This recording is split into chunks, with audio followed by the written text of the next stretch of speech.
Senator Biden of Delaware.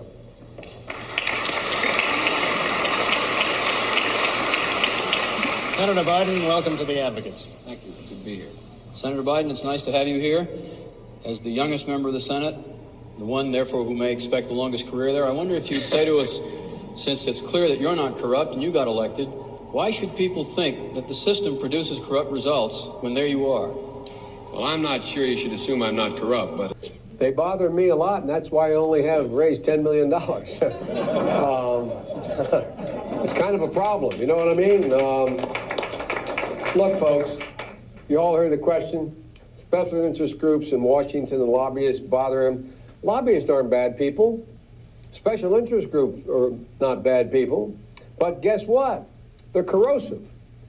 People who accept the money from them aren't bad people, but it's human nature. You go out, Lynn, and bundle $250,000 for me, all legal, and then you call me after I'm elected and say, Joe, I'd like to come and talk to you about something. You didn't buy me, but it's human nature. You helped me. I'm going to say, sure, Lynn, come on in. And I was supposed to announce that there was another $1 billion loan guarantee. And I had gotten a commitment from Poroshenko and from Yatsenyuk that they would take action against the state prosecutor, and they didn't.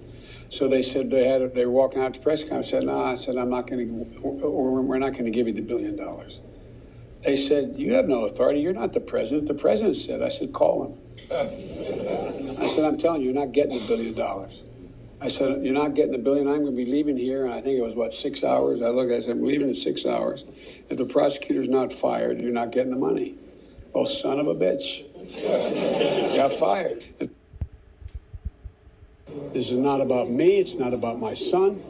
There's not a shred of evidence there's anything done that was wrong. This is the guy that's unhinged. How is your role as vice president in charge of policy in Ukraine and your son's job in Ukraine? How is that not a conflict of interest? It's not a conflict of interest. There's been no indication of any conflict of interest from Ukraine or anywhere else. Period.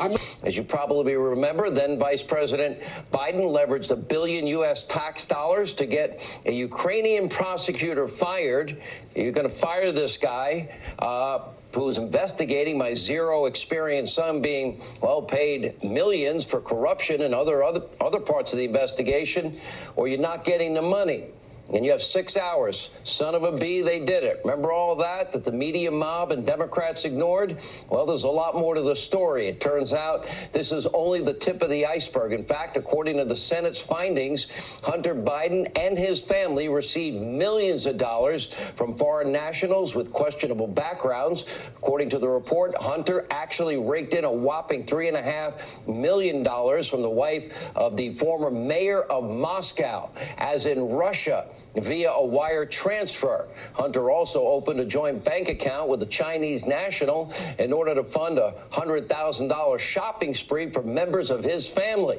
And that's not all. Joe Biden's experience, which was zero, also scored lucrative multi-million-dollar business deals with foreign nationals associated with, you got it, China's Communist Party and China's military.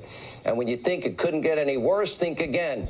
And by the way, maybe that explains why Joe Biden refused to support the travel ban and was more concerned about how China felt about America than he did about keeping Americans safe when Donald Trump put it in place 10 days after the first identified case of coronavirus. Hunter Biden was allegedly using some of his money to hire, apparently, prostitutes from Russia and other Eastern European countries who were the victims of a sex trafficking ring. That's in the report. The report determined that all of these are problematic activities, problematic business dealings. It creates serious counterintelligence and extortion concerns. In fact, Joe Biden, John Kerry, other high-ranking Obama administration officials, they were specifically briefed on the serious concerns surrounding Hunter Biden and the compromised position of Joe Biden. According to the report, the Obama administration, quote, knew that Hunter Biden's position on Burisma's board was problematic and did interfere with the efficient execution of policy with respect to Ukraine. But despite getting briefed about his son's illicit activities, Joe Biden claimed, I've never spoken to my son about his overseas business deals. Well, Joe, looks like you might be caught in a big fat lie tonight. Why did you allow your son to use your position as vice president as leverage to make millions of dollars from sketchy oligarchs, Russia, China, Ukraine, all over the world? Did you make any money from these deals? Is this why you refuse to stand up to China and refuse to support the travel ban, and you'd rather attack Donald Trump, who wisely implemented that travel ban 10 days after the first identified case of corona? Was Joe Biden compromised? Now, is it because maybe he wanted more deals for Hunter? Why, so the family can get even more millions? Remember, he got the $1.5 billion deal with the Bank of China. He had no experience there either, meaning zero experience Hunter. And will anyone in the mob and the media, will they ever ask Joe Biden a serious question about what is an earth-shattering scandal? Imagine if this was Donald Trump Jr. or Eric Trump or Ivanka Trump or Barron Trump. Imagine the hysteria, apparently, or Tiffany Trump. Imagine when your name is Hunter Biden and your dad is running as a Democrat for president of the United States. Let's see, taking money from Russian oligarchs, Ukrainian oligarchs, making billion-dollar deals with China, taking the entire family on shopping sprees, compliments of the Communist Party of China, sending money to foreign prostitutes who are being sex trafficked, and no one in the media mob bats an eyelash. Here with more is Senator Ron Johnson, the great state of Wisconsin. He led this investigation. He's the chairman of the Senate Homeland Security Committee. Senator, I don't get shocked very often. You know, Joe always said no serious person thought this was a big deal when he's on tape bragging about, well, you're not getting $1 billion unless you fire a Ukrainian prosecutor. Turned out was investigating his son, who had no experience, that was being paid millions. It's a lot deeper than that now. Oh, hello, Sean. First, my thoughts and prayers also go out to that Louisville police officer and his family. This left-wing inspired rioting and anarchy has to end. We simply can't allow America to go down this path. But our report basically followed the money. And it is amazing just kind of watching the mainstream media's coverage of this. They're just shrugging. They're saying, oh, it's just old news. It's not old news. We've laid out, according to our report on China, there exists a vast web of corporate connections and financial transactions between and among the Biden family and Chinese nationals. And some of these Chinese nationals have connections to the current communist government and past affiliations to the People's Liberation Army. This is serious business here. And let's face it, all these investigations against the Trumps are always justified by the fact that, can you imagine President Trump, if he has all these entanglements, the blackmail potential? Well, take a look at the Bidens, the way they've been following the vice president around, hoovering up cash all around the world. I would think that represents pretty strong potential conflict of interest, extortion, counterintelligence risks that we simply can't ignore.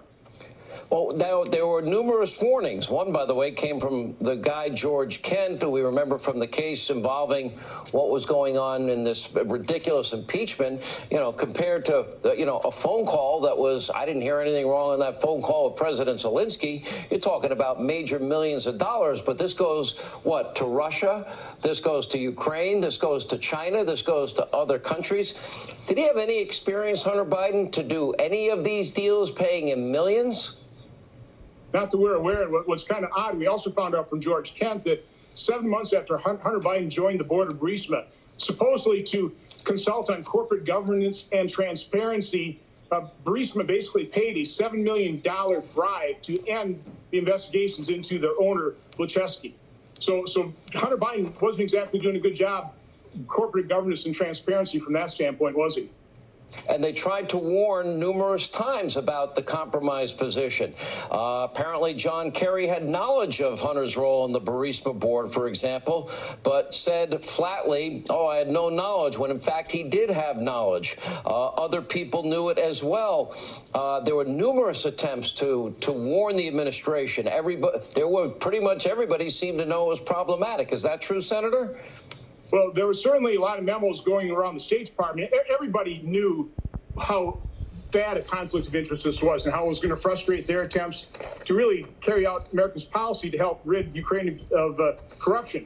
But Amos Hochstein, who is a special envoy into Ukraine, he's the only individual that we know actually talked to the vice president about that and you mentioned earlier that the vice president basically denied ever talking to Biden or Hunter about his overseas business travelings. First of all, I've never believed that. I mean, how can you spend an entire trip flying over to China with your father in Air Force Two and not talk about what you're going to do?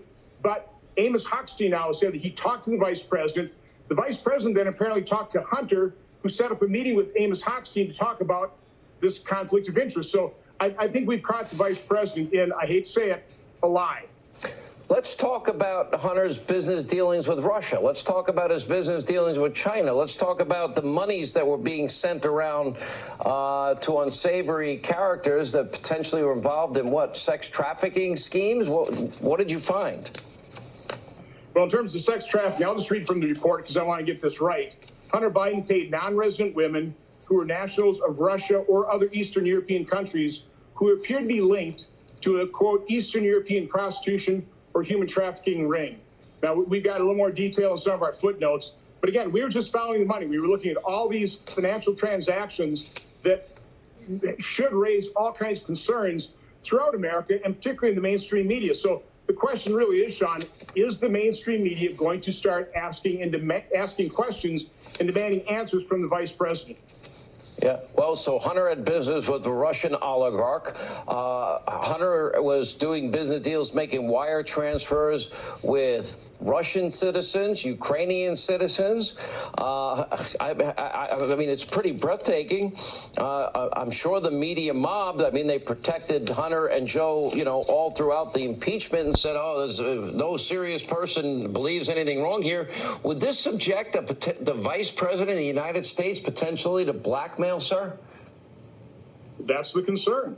You know, the extortion threat here. And again, I'll repeat, all the justification for the investigation of Donald Trump and his possible business dealings in Russia are always predicated on the fact that if he has those entanglements, just think of the blackmail that somebody could engage in against the president of the United States. Well, take what they were alleging that Donald Trump did, all false allegations, and then take that and look at the Biden family, and it's an order of magnitude worse, many orders of magnitude worse. Again, the entanglements just within China.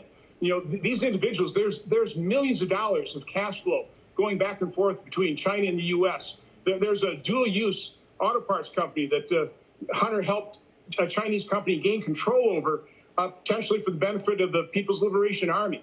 Again, there's just so much here. There's so much detail that needs to be investigated.